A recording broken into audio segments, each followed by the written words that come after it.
Extravagance? What extravagance? That was essentially Baroness Scotland's case for the defence on the Today programme this morning, as she was asked to explain her lavish spending since becoming Commonwealth Secretary-General. But does it stand up to scrutiny? Let's find out. Let's start with the bumper £30,000 a month contract for her close friend Lord Patel.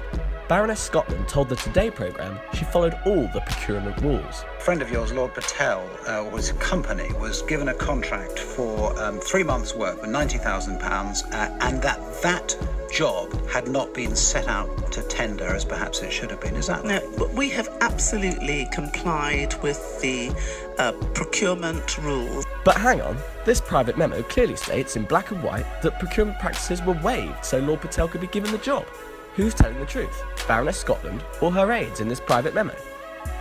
What about those renovations to her grace and favoured Mayfair home? Baroness Scotland told the Today programme she didn't demand £4,000 for a mirror-lined cupboard. For £4,000 on a mirror-lined cupboard? It's just untrue. Well, here is a cost plan showing an entry for a £4,000 mirror-lined cupboard. Baroness Scotland said the stories about her chandelier are untrue. Definitely, I can say there are no chandeliers. Here is the cost plan showing a £1,200 entry for refitting her chandelier, and a leaked email where her senior staff complained that the chandelier cost is extremely expensive.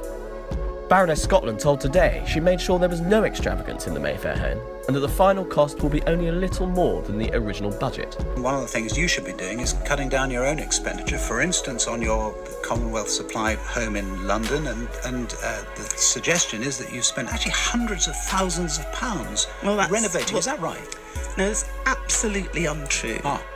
Here are emails where her senior staff complained that her demands represent a significant increase in cost, doubling the original budget. Baroness Scotland told Today that her team had denied all of this to journalists. And the thing that's quite extraordinary is we have said this is not true again and again and again. The truth? Guido asked her press office several times to deny these stories. They repeatedly refused to do so. So, who is telling the truth? The Baroness in her Today interview, or all of her staff in the private correspondence leaked to Guido? Baroness Scotland says we can come into her Mayfair home to see for ourselves. Guido will be taking her up on that offer. See you there on Monday.